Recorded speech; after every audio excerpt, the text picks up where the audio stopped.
Assalamualaikum warahmatullahi wabarakatuh. Innal hamdalillah wassalatu wassalamu ala Rasulillah wa ala alihi wa sahbihi wa man tabi'ahum bi ihsan ila yaumil qiyamah. Berbicara tentang Ramadan, tentunya kita sepakat bahwasanya hari ini kita sudah mulai memasuki 10 hari yang terakhir, tepatnya nanti malam. Tentunya ada banyak hal yang menjadi pertimbangan kita untuk kita mengerti dan kita pahami supaya kita bisa memaksimalkan bagaimana pertempuran kita ketika sudah memasuki putaran yang terakhir. Maka ada beberapa hal yang ingin saya sampaikan kepada kita semuanya. Bahwasanya saya ingin untuk menyapa kepada setiap dari kita yang qadarullah mungkin kita tidak berkesempatan untuk bisa melaksanakan itikaf. Karena ternyata ketika kita pengajuan cuti ternyata tidak diterima oleh pihak kantor. Disebabkan mungkin karena aktivitas dan kepadatan dari jadwal kerja yang ada di kantor kita. Makanya tentunya apa yang harus kita lakukan supaya bisa memaksimalkan Ramadan kita pada putaran terakhir ketika kita belum mampu untuk bisa memberikan waktu kita itikaf ketika udzur kita peroleh. Tentunya saya sebelum menyampaikan kalau ada di antara kita cutinya ditolak, jangan marah-marah. Jangan berkata ini kantor, dasar kantor kapitalisme, kantor korporat dan lain sebagainya. Jangan.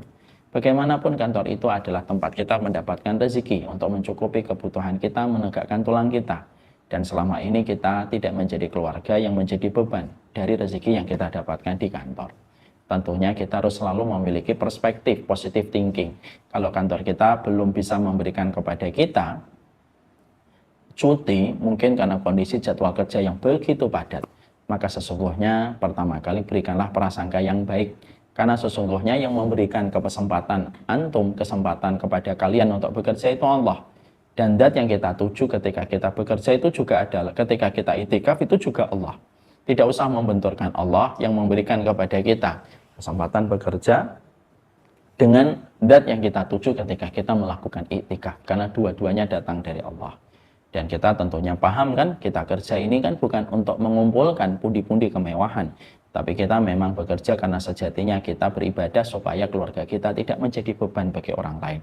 Kalau kerja kita adalah ibadah, maka sesungguhnya tidak ada yang perlu disalahkan. Walaupun terkadang mungkin kita belum berkesempatan untuk merasakan bagaimana iktikaf. Nabi ketika mendapati Abdurrahman bin Auf, sahabat Utsman, pergi bolak-balik antara Yaman dan Syam, maka Nabi tidak pernah menyalah-nyalahkan Abdurrahman bin Auf dan Utsman bin Affan. Nabi tidak mengaibkan karena memang bekerja itu merupakan bagian dari ibadah. Sekarang bagaimana yang harus kita lakukan? Satu, kalau memang kita belum berkesempatan untuk iktikaf secara sempurna gitu, dan bahkan kita hampir tidak bisa iktikaf, maka yang pertama yang kita lakukan sebelum memasuki 10 hari yang terakhir adalah kita menetapkan niat yang sempurna. Bahwasanya niat kita pengen dapat iktikaf. Niat kita adalah pengen khatam 3 kali, kita pengen untuk melakukan ketaatan ini dan ketaatan itu. Niat itu penting dan Allah senantiasa melihat niat kita karena niat yang sempurna mendapatkan pahala sempurna. Itulah luar biasanya rahmatnya Allah. Bedakan dengan kita kalau memiliki niat jahat, maka niat jahat tidak akan ditimpa dengan dosa selama kita belum mengeksekusi dari niat jahat yang kita miliki. Tapi kalau kita punya niat baik, Allah sudah menyempurnakan pahalanya. Masa Ustaz? Iya. Mana dalilnya Ustaz? Oke, dalilnya adalah Rasulullah bersabda, "Man ata ila firashihi fayanmi ayusalliya minal laili faghalabat ainahu hatta yusbiha kutiba lahu manawa." Siapapun yang dia ketika malam sebelum tidur dia berniat, nanti malam saya pengen sholat tahajud. Tapi ternyata dia tidur, nyenyak sekali. Dia asalnya tuh rencananya pengen minum habatus sauda tapi salah milih pil tidur. Akhirnya dia tidurnya nyenyak sekali. Sampai subuh baru bangun. Dan dia tadi malam tidak sempat melakukan tahajud. Walaupun dia sudah niat. Maka kata Nabi, kutiba lahu manawa. Allah memberikan kepadanya pahala sempurna atas apa yang dia niatkan. Maaf ya, jangan dipakai hadis ini. Jangan dipakai hadis ini untuk selalu nanam niat doang setiap malam. Tapi nggak pernah sholat. Jangan sampai ada tipe-tipe orang yang ketika dibangunkan istrinya atau suaminya, ayo sholat tahajud.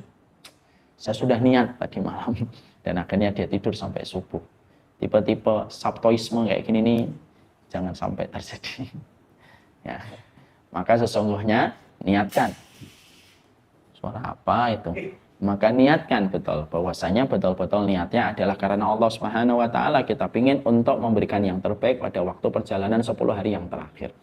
Maka sesungguhnya niat itu kalau sempurna, Allah akan memberikan pahalanya. Qadarullah, ketika 10 hari yang terakhir ternyata pengajuan cuti kita gagal, ternyata kita sakit, ternyata kita udur, tiba-tiba orang tua kita mengajak kita untuk keluar kota yang harus segera kita temani, kalau kita lepaskan maka sangat berbahaya untuk orang tua kita. Semuanya itu kalau terjadi, Allah tetap melihat kesempurnaan niatnya dan memberikan kesempurnaan pahalanya. Itulah beruntungnya kita memiliki Allah yang rahmatnya mengalahkan murkanya.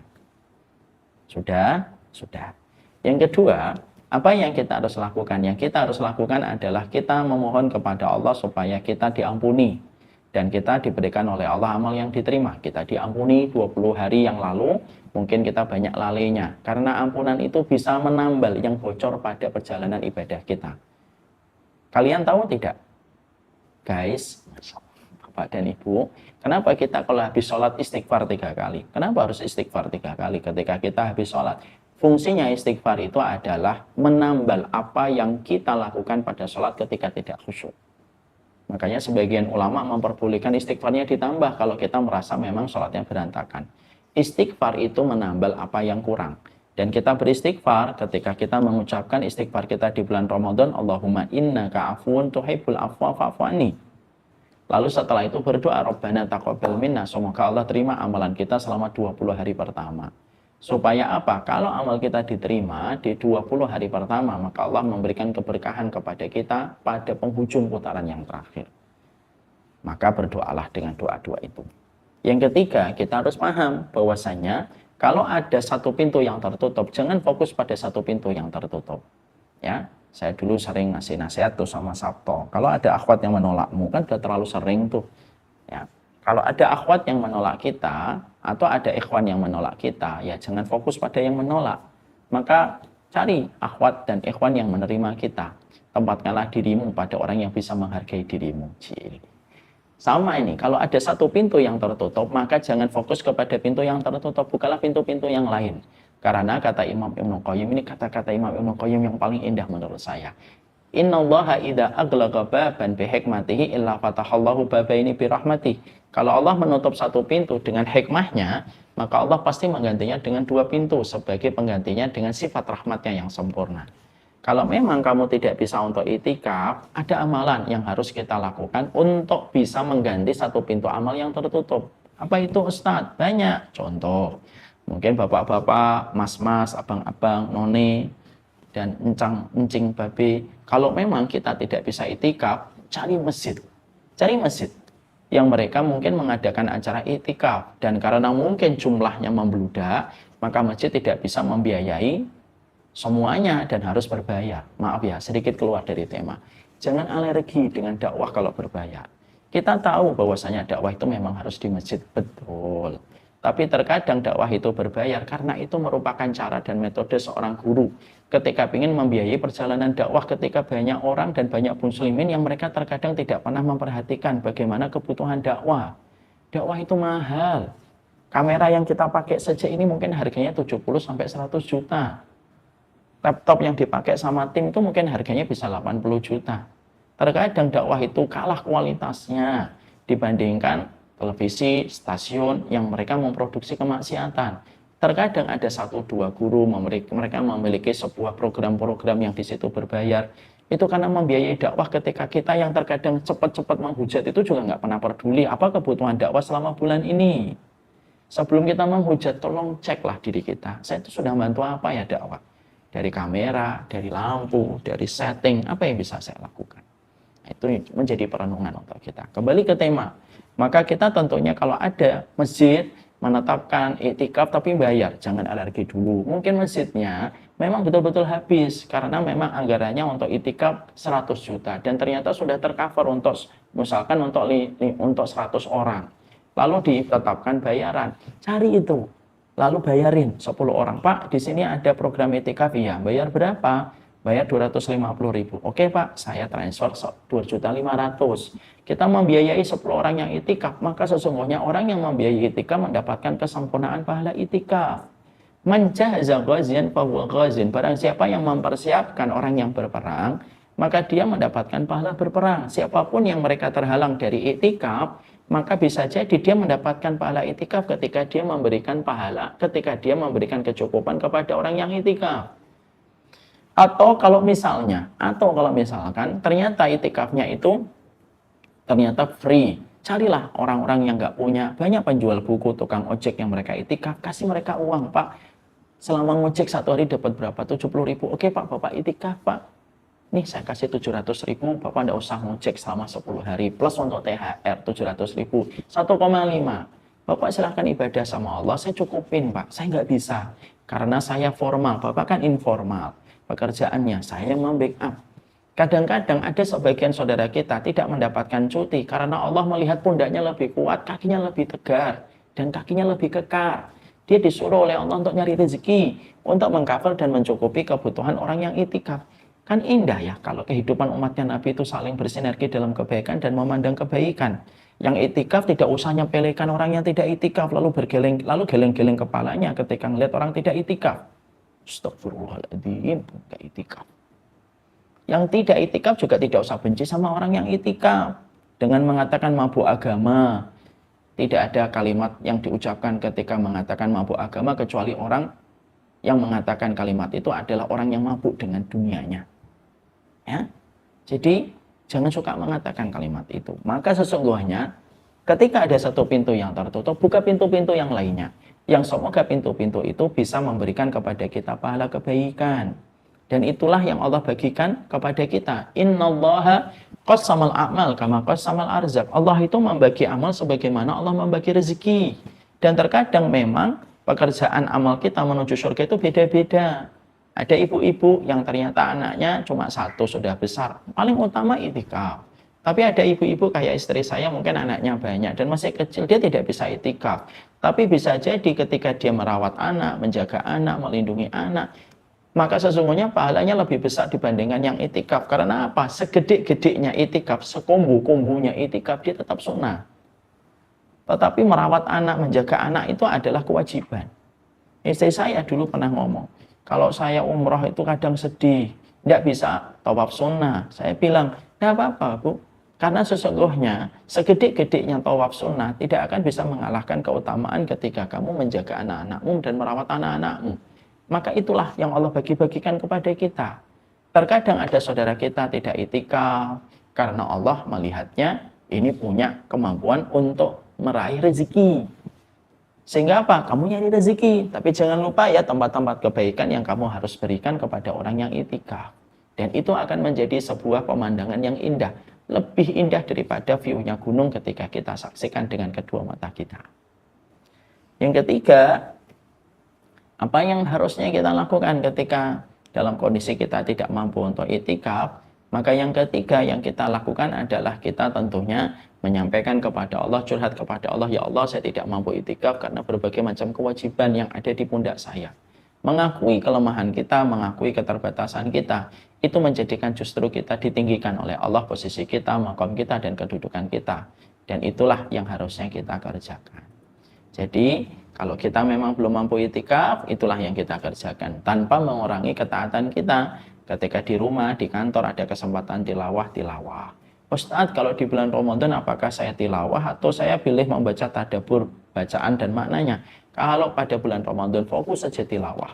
Tadaburnya, terjemahnya nanti di luar bulan Ramadan. Bulan Ramadan itu fokus kepada tilawah. Ya. Maka kita ketika tidak mampu itikaf, ya maka sesungguhnya kita tetap melakukan ketaatan walaupun tidak berada di masjid di sela-sela kewajiban yang kita harus tunaikan. Yang keempat, apa yang tidak bisa didapatkan secara keseluruhan jangan ditinggalkan keseluruhan. Maksudnya gimana? Artinya begini, kalau kita tidak bisa itikaf 10 hari karena berbagai macam kewajiban, tugas rumah banyak dan kita tidak mungkin tinggalkan rumah karena anak-anak juga banyak gitu. Ataupun karena kita bekerja dan tidak mendapatkan cuti, apa yang tidak bisa kita dapatkan secara keseluruhan, jangan ditinggalkan semuanya. Artinya, ya sudah, itikaf itu kan ada 3. Itikaf nadar, hukumnya wajib. Ada itikaf Nabi, 10 hari, dimulai dari hari yang ke-20, ada yang mengatakan 19 malam masuk ke-20. Ada yang ketiga yang namanya itikaf mustahab. Itikaf mustahab itu tidak ada ketentuan dan tidak ada kepastian jam yang mengikat. Tidak ada kepastian jam yang mengikat. Selama kita masuk masjid, luzumul masjid taqarruban ilallah, apapun yang kita lakukan ketika melazimi masjid dengan niat mendekatkan kepada Allah, itu sudah itikaf.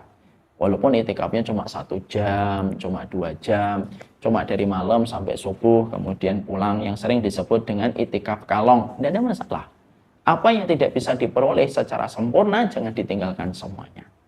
Dan inilah perkara-perkara yang harusnya kita mengerti tentang bagaimana untuk kita yang belum bisa mampu itikaf. Maka sesungguhnya, semoga ini bisa memberi manfaat, memberikan kebaikan kepada kita semuanya. Ramadan telah mendekati putaran terakhirnya, dan kita harus ingat, innamal a'malu bi khawatimiha, seluruh amal sangat tergantung bagaimana penutupnya. Nanti kalau ada di antara kita mendapatkan Lailatul Qadar misalkan, tidak usah cerita-cerita lah gitu. Cukuplah kita aja yang tahu. Kadang-kadang malamnya, kita malam 27 atau malam 25, kita semalaman tidak tidur. Paginya, qadarullah pas. Paginya sejuk, mataharinya terik, tidak panas gitu. Itu kan tanda-tanda yang disampaikan oleh para ulama tentang tanda Lailatul Qadar. Nggak usahlah setelah itu kita, alhamdulillah tadi malam saya tidak tidur. Pas betul ya hari ini ternyata sesuai. Udahlah, kalaupun kamu merasa mendapatkan Lailatul Qadar, cukup antara dirimu dengan Allah. Dan tidak perlu bagi kita untuk menjadi public speaking, atau tidak perlu bagi kita mempromot apa yang kita telah dapatkan di sisi Allah. Allah suka ketersembunyian. Sesungguhnya yang dicintai oleh Allah bukan hanya bertakwa, tapi Allah mencintai at-taqi al-khafi. At-taqi itu orang yang bertakwa, al-khafi yang pandai merahasiakan amal ibadahnya. Sallallahu ala nabiyina Muhammad, walhamdulillahirabbil alamin. Mari kita memberikan yang terbaik perjalanan kita 10 hari yang terakhir. Wassallallahu ala nabiyina Muhammad, walhamdulillahirabbil alamin. Subhanakallahumma wa bihamdika asyhadu an la ilaha illa anta astaghfiruka wa atubu ilaik. Assalamualaikum warahmatullahi wabarakatuh.